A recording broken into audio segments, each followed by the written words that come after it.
And the other issue, it seems a little controversial, that I took a job in Washington, D.C., a term appointment working with the Army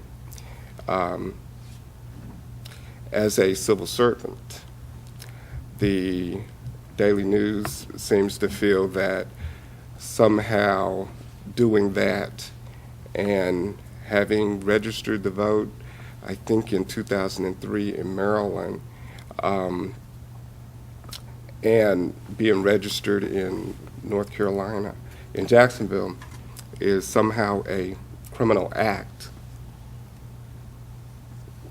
I believe the Daily News took an interest in how I pay my bills, and has published a lot of articles. And one article was critical of a debt I owed for $175. And I thought that very odd and even ridiculous when the Daily News avoided paying $445 million to their creditors by filing bankruptcy.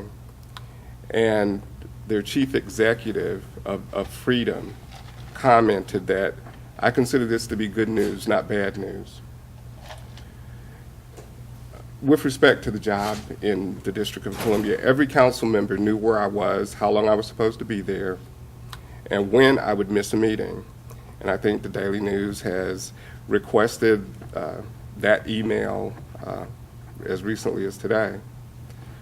Until the newspaper article, I was a bit ambushed by that. I had no idea anybody had a problem with that. I just assumed it would be commendable to make that effort to maintain a job, to travel 300, the Daily News said 360 miles to go to work.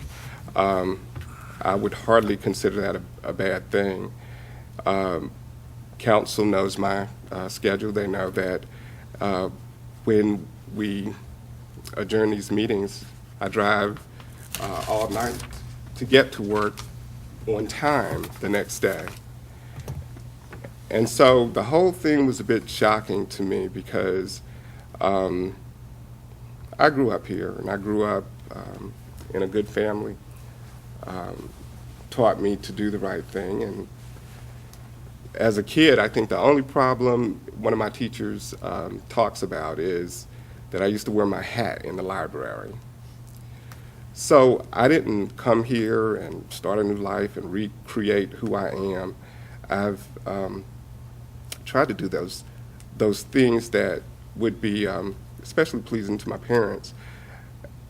As a ninth grader at Jacksonville High School, I got involved in politics. I was the first African-American president of student body over there. I tried to excel. I was the first black to be allowed to play quarterback at that school. As an adult, I've tried to continue that, always getting excellent, outstanding performance evaluations from the Justice Department, the Marine Corps, and even as recent as last week, got a $1,400 45 incentive award for outstanding service. So to do these things and to be committed to these things and have to constantly be fending off an attack from the daily newspaper is quite disturbing. I told them that I wouldn't talk to them, and so I don't. And if they allude to things that I said, sometimes I don't understand how they can do that. But I don't talk to them because I found it prudent not to talk to them because they've always distorted or censored or changed, even letters to the editor. That they desire to investigate me is really astounding for registering to vote in 2003, for living in Maryland at one point. I hope I registered to vote when I was in California too. Check that out. We get requests every day targeting me down here at City Hall from them. And it just seems not so understandable. If you go back to 2007, the last time I was elected, and come forward, I've missed no more meetings, regular meetings now. Those are the ones that are required by statute. Then Michael Lazar. If you go back to 2009, I've missed no more meetings. 2009 for Michael Lazar. 2007, I've missed no more meetings than Fannie Coleman, regular meetings. No investigations. The newspaper intentionally misled the readers. It's interesting when we all know that we got compensated for serving on WASA, that a newspaper could print an article several days old now, misleading people that there was no compensation for us from WASA. I had taxable income from WASA. The reason they did that was to say or suggest that I resigned the position at WASA because there was no money involved. The money I spend dwarfs the money I receive from this job. Since I have started working in D.C., I've spent $4,000 in car repairs. Just this week alone, in 3 days, I'll drive 1,200 miles. And we all know the cost of gas. And then they try to lead you to believe that just simply being registered is a crime. That's not the statute. I've spoken to Gary Bartlett through email. I think there's a Mr. McLean. And to this day, neither them, that's the State Board of Elections, nor the Attorney's General Office, and I've communicated with them, gave them my phone number, has been able to tell me what law is violated because you live one place and registered, and then you move somewhere else and you register. Nobody can tell me that. And so we're expected to comply with daily news law. And it's just ironic that recently we've had this huge campaign by the city of Jacksonville to get military people to consider this their residence for census purpose because it means money in our coffers. And what message have we just sent to those military persons who may want to register? Oh, you're a criminal because you live somewhere else and now you come to Jacksonville and register to vote? What message are we sending to that effort from Civic Affairs and City Council? Daily News chose to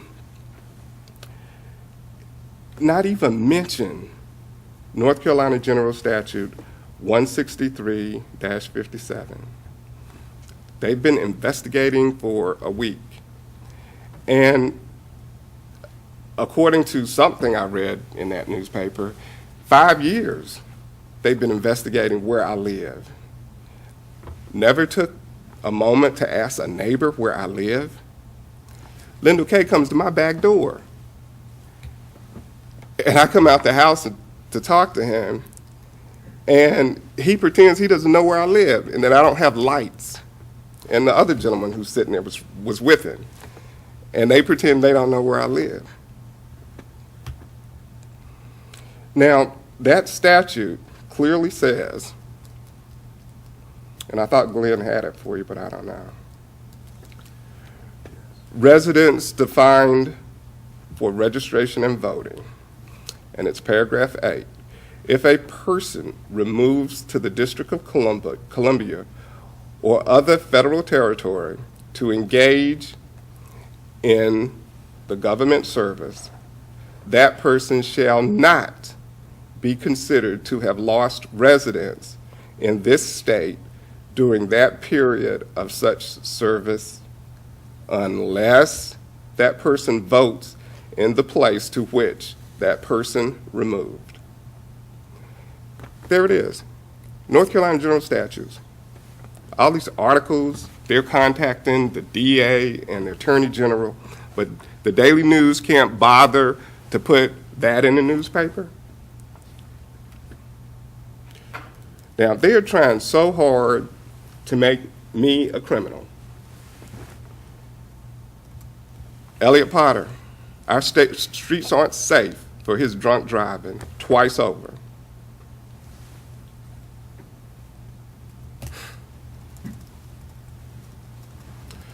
Then they parade out this guy, Frank Perdue.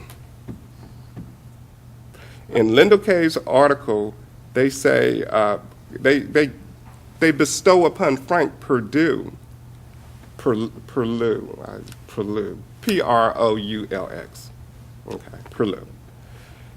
They bestow upon him the title of expert. If he's an expert, it's in child molestation. They didn't bother to tell you that. They have this man commenting about me in a newspaper article, and he's indecent liberties with the child, obtaining property by false pretenses. And this is the same guy who tried to extort money from me back in 2007, telling me that if I didn't pay him, that he would make sure I didn't stay on city council or get elected. And that's the best you got? Now, the real problem I have is that I told council that I wouldn't be here for the meeting, the last regular meeting, I believe, and I'd be here, I think, the following day, the 21st of July, for a child support review.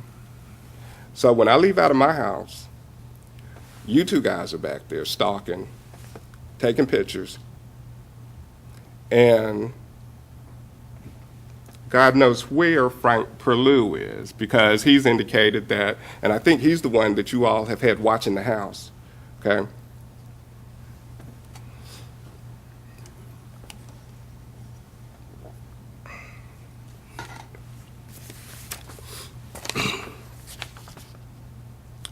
So when I get to court, you two guys are down there.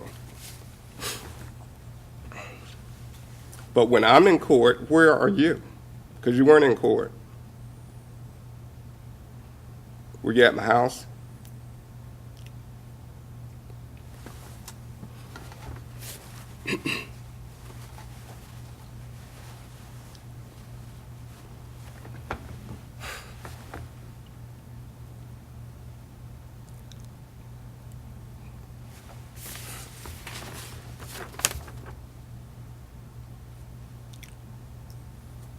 My 14-year-old daughter was at my house.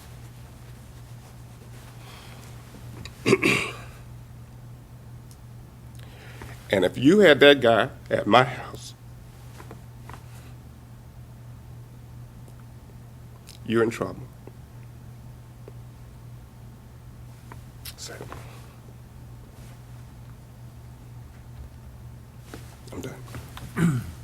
Bedner.